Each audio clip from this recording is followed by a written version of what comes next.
আজকে 2024 সালে মুক্তি পাওয়া Korean movie the round up punishment explain করব, যার আইএমডিবি রেটিং 6.6। সাম্প্রতিককালে অনলাইন জুয়ার মাধ্যমে অনেককেই নিঃস্ব হতে দেখা যাচ্ছে, আর এই সিনেমাটির দুর্দান্ত কাহিনী অনলাইন জুয়ার অন্ধকার জগৎকে নিয়ে, যার পরতে পরতে রহস্য উন্মোচন হয়। ওকে, তাহলে চলে আসি মূল আলোচনায়। এই সিনেমার শুরুতেই ফিলিপাইনে একটি ছেলেকে দৌড়ে পালাতে দেখা যায় এবং কিছু গুন্ডারা ছেলেটিকে মারার জন্য তার পেছন পেছন ছুটছিল। তখন ছেলেটি দৌড়াতে দৌড়াতে একটি পুলিশের গাড়ির কাছে গিয়ে ছেলেটি বলে, আমাকে বাঁচান, ওরা আমাকে অপহরণ করেছে, আর এর সমস্ত কিছুর প্রমাণ এই পেন ড্রাইভে আছে। তখন এই কথা শুনে যখন পুলিশ সেই গুন্ডাদের ধরতে যাবে, ঠিক তখনই পেছন থেকে একজন গাড়ি নিয়ে এসে পুলিশ ও ছেলেটাকে ছুরি দিয়ে মেরে ফেলে।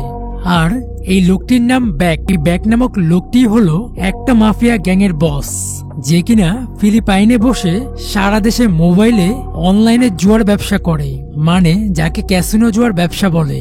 যাই হোক, ব্যাক নামক লোকটি তখন সেই ছেলেটাকে মেরে চলে যায়। তখন তার লোকেরা পড়ে থাকা পেন ড্রাইভটি নিয়ে ওখান থেকে চলে যায়। এর পরের সিন সোজা চলে আসে ফিলিপাইন থেকে কোরিয়াতে, এবং আমরা দেখতে পাই একটি ডেলিভারি বয় কিছু মাদক এনে ডেলিভারি দিচ্ছিল, আর ঠিক তখনই পুলিশ তাকে ধরে ফেলে। তার একটু পর তাদের অপর একজন পুলিশকে দেখে পালানোর সময় এই সিনেমার নায়ক, যার নাম মা সিওক, সে এসে সেই ছেলেটির বাইকের পিছন দিকটা ধরে ফেলে এবং যেখান থেকে এই মাদকটা আনা হয়েছিল সেই অফিসের ভেতরে যায়। কিন্তু সেখানে গিয়ে দেখতে পায় একটা গেট লক করা। তখন মাসিওক তার হাত দিয়ে সেই গেটটি ভেঙে ফেলে এবং তাদেরকে ধরে উড়াধুরা ঘুষি মেরে দেয়। আর এই মুভিতে এই ফাইটিং গুলো ছিল জোস, বিশেষ করে মাসিওকের ঘুষি মারার স্টাইলটা একদম ফাটিয়ে দিয়েছে। যাই হোক, মাসিওক তখন সবাইকে মারার পর দেখতে পায় এরা মূলত একটা ফুড ডেলিভারি অ্যাপ বানিয়ে সেই অ্যাপের মাধ্যমে মাদক ডেলিভারি দিচ্ছে। মাসিওক তখন তার টিমের লোকদেরকে সেই অ্যাপ নির্মাতাকে খুঁজে বের করতে বলে। এই সিনে দেখা যায় মাসিওক ও তার টিম একটি হোটেলে খাবার খেতে যায়। তখন মাসিওক তার টিমের লোকদের কাছে জানতে চায় সেই অ্যাপ নির্মাতার কোনো সন্ধান পাওয়া গেছে। তখন তার টিমের লোক বলে, হ্যাঁ, তার সন্ধান পাওয়া গেছে। যে ওই অ্যাপ বানিয়েছিল তার নাম সুংজে। কিন্তু আমরা জানতে পারি কিছুদিন আগে সেই সুংজে নামক লোকটাকে ফিলিপাইনে কারা যেন মেরে ফেলেছে। কয়েকদিন আগেই তার লাশটা এখানে আনা হয়েছে। তার মানে সিনেমার শুরুতেই যে লোকটাকে ব্যাক নামক লোকটি খুন করেছিল সেই লোকটাই হলো সুংজে। তারপর সিওক সুংজে এর লাশের ফরেন্সিক রিপোর্ট জানার জন্য ল্যাবে যায়। তখন সেই ল্যাবের ডক্টর জানায় সুংজের শরীরে প্রচন্ড আঘাত করার কারণে তার মৃত্যু হয়েছে, কিন্তু তার শরীরে বিন্দুমাত্র মাদক সেবন করার কোনো লক্ষণই পাওয়া যায়নি। তখন সেওক বুঝে যায় এটা কোনো সাধারণ হত্যা নয়, নিশ্চয়ই এর পিছনে বড় কোনো কারণ আছে। এরপর সেওক সেই রুম থেকে বের হতেই সুংজের মায়ের সাথে দেখা হয়। তখন তিনি বলেন, আমার ছেলে ফিলিপাইনে চাকরি নেওয়ার পর থেকে ওর সাথে আমার তেমন কোনো যোগাযোগ ছিল না। আমার ছেলেকে কে মেরেছে? তখন সেওক বলে, আমরা তদন্ত করছি, আপনি শুধু বলুন আপনার ছেলে ফিলিপাইনে কোন কোম্পানিতে চাকরি করত। তখন সুংজের মা বলে, সম্ভবত HB ট্রেডিং নামের একটি কোম্পানিতে চাকরি করত। এর পরের সিনে QM নামের একটি অফিসে জাং নামের একজনকে দেখতে পাই, যে কিনা তার ক্লায়েন্টদেরকে ক্রিপ্টোকারেন্সির পেন ড্রাইভ দিচ্ছে। এই জাং নামক লোকটি অনলাইন জুয়া মানে অনলাইন ক্যাসিনোর অ্যাডমিন হিসেবে ফিলিপাইনে কাজ করছে ব্যাক নামক লোকটির সাথে। এই ব্যাক হলো সেই ক্যাসিনোর মালিক। এরপর কোরিয়ার সেউল পুলিশ স্টেশন দেখানো হয়। তখন সেওকের অ্যাসিস্ট্যান্ট সেওককে জানায় সুংজে ফিলিপাইনে যে কোম্পানিতে কাজ করছিল সেই কোম্পানিরও কোনো হদিস পাওয়া যাচ্ছে না। এই কথা শুনে সেওক আরো বিস্তারিত জানার জন্য সুংজের মায়ের নম্বরে কল দেয়, কিন্তু তখন ফোনের অপর প্রান্ত থেকে একজন বলে সুংজের মা সুসাইড করেছে। আর এই কথা শোনা মাত্রই সেওক তখন সেখানে যায়। তখন সেখানে থাকা একটি মেয়ে সেউককে একটি চিঠি দিয়ে বলে সুংজের মা সুসাইড করার আগে এই চিঠিটি লিখে গেছে। আর সেউক তখন সেই চিঠিটি পড়ে, যেখানে লেখা ছিল, দয়া করে আমার ছেলের হত্যার বিচার করবেন। অন্যদিকে ব্যাক একটি নতুন ক্যাসিনোর সন্ধান পায়, তাই তার দলবল নিয়ে নতুন ক্যাসিনোর সাইটে গিয়ে সেই অফিস ভেঙে তাদের সবাইকে মেরে সমস্ত ডাটা সেখান থেকে নিয়ে নেয়।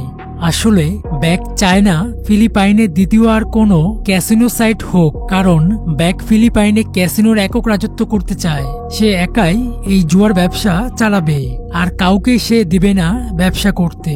সেও টাকা ও অনলাইন ক্যাসিনো খেলে এমন একজন ব্যক্তিকে ম্যানেজ করার জন্য একটি অবৈধ বারে যায়, আর সেই অবৈধ বারের মালিকদের কাছ থেকে সেও 10,000 টাকা ঘুষ নেয় এবং তাদের কাছে অনলাইন ক্যাসিনো খেলে এমন একজন লোক চায়। তখন তারা জাং হিসু নামের একজনের ঠিকানা দেয়।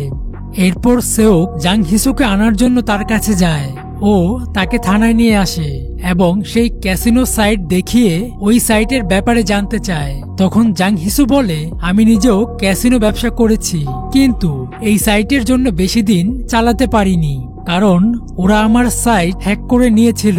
ওরা চায় না দ্বিতীয় কোনো ব্যক্তি জুয়ার ব্যবসা করুক, তারা একচেটিয়া ব্যবসা করতে চায়। তখন জাং হিসু একটি টিস্যুর বক্স দেখিয়ে বলে, এই যে দেখতেছো, টিস্যুর বক্সে অনেকগুলো নাম্বার, কিন্তু মূল মালিক একজনই। ঠিক তেমনি ফিলিপাইন ও কোরিয়াতে যত ক্যাসিনো আছে সবই এই এমপিওস ক্যাসিনো, যার মালিক এই ব্যাক নামক ব্যক্তিটি।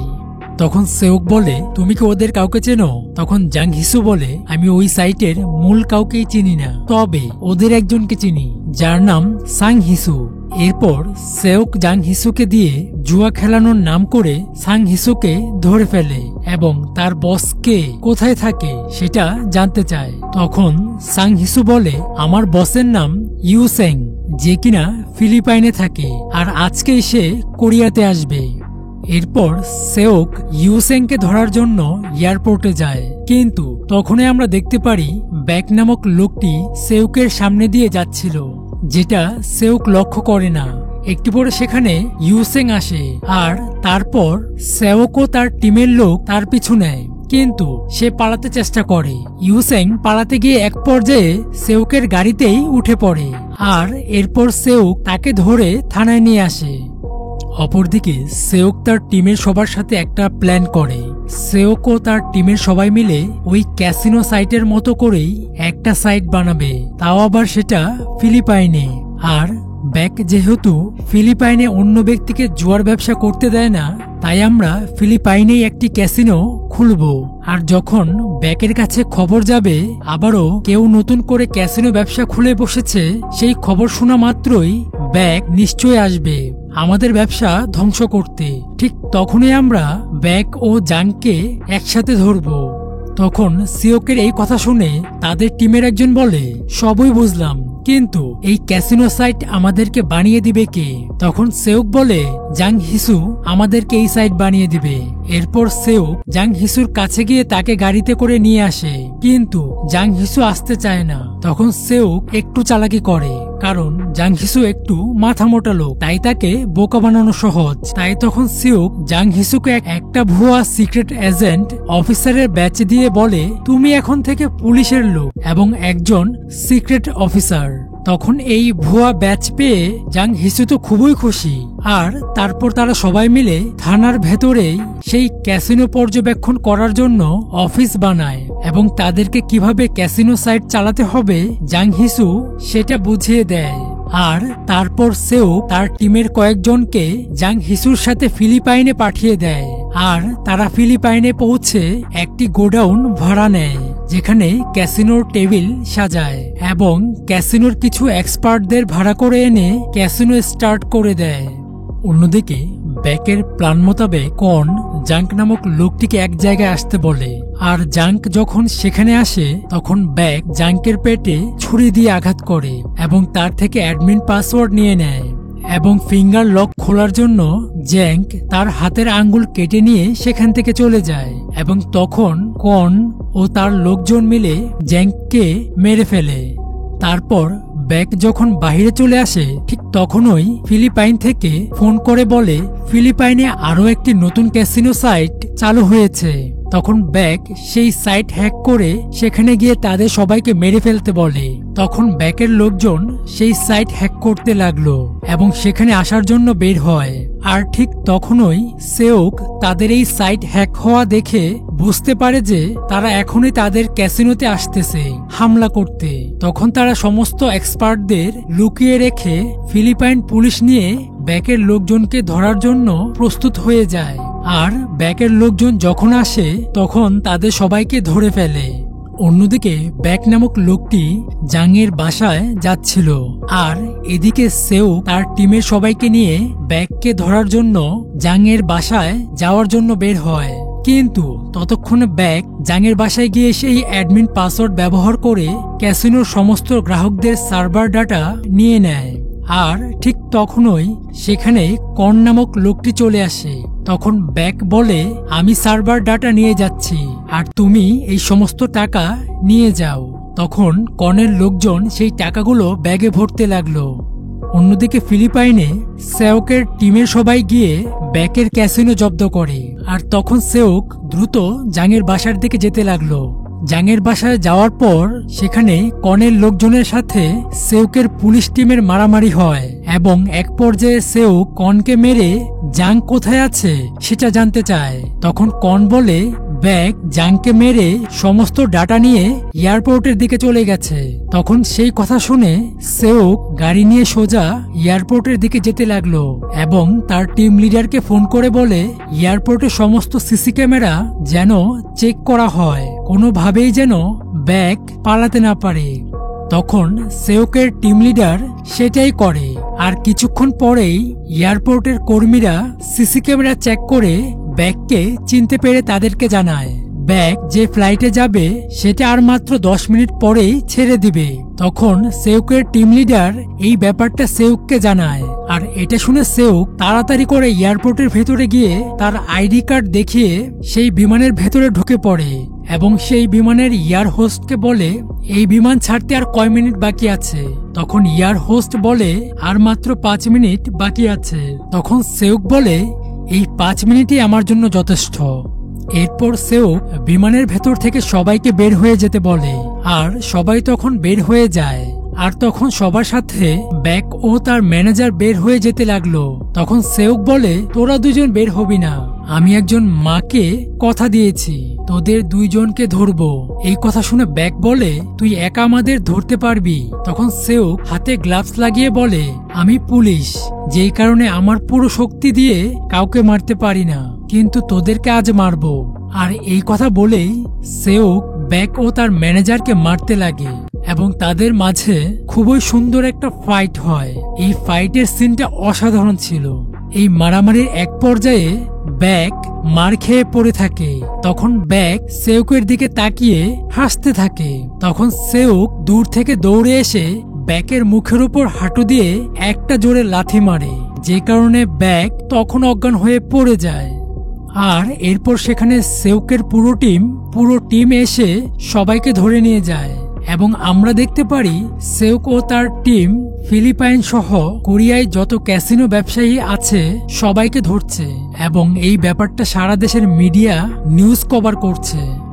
মুভির এন্ড অব দ্য সিনে দেখা যায় সেউক ও তার টিমের সবাই মিলে সুংজের মায়ের কবরের কাছে যায়। তখন সেউক সুংজের মায়ের ছবির দিকে তাকিয়ে বলে ম্যাম, আমি আমার কথা রেখেছি, আমি আপনার ছেলের খুনিদের খুঁজে বের করেছি। অপরদিকে দেখা যায় জাংসু ট্রাফিক আইন লঙ্ঘন করে ওভার স্পিডে গাড়ি চালিয়ে আসতেছিল। তখন পুলিশ তাকে ধরে। তখন জাংসু সেই ভুয়া FDA ব্যাচ বের করে পুলিশকে দেখায় এবং বলে তুমি কি জানো আমি কে? আমি একজন ডার্ক অফিসার। তখন সেই পুলিশ সেই ব্যাচ দেখে বলে FDA এই ব্যাচ হলো US ফুড অ্যান্ড ড্রাগ অ্যাসোসিয়েশনের। আর এই ভুয়া অফিসার সাজার কারণে তখন পুলিশ জাংসুকে গ্রেফতার করে। তখন জাংসু সাথে সাথে সেউককে ফোন করে এবং এই সমস্ত ঘটনা খুলে বলে। আর এটা শুনে সেউক তখন ফোন কেটে দিয়ে একটা মুচকি হাসি দেয় এবং এই সিনের মধ্য দিয়ে এই মুভিটি শেষ হয়। আজ বিদায় নিচ্ছি, দেখা হবে নতুন কোনো ভিডিওতে। ততক্ষণ চ্যানেলটি সাবস্ক্রাইব করে পাশে থাকুন। ধন্যবাদ।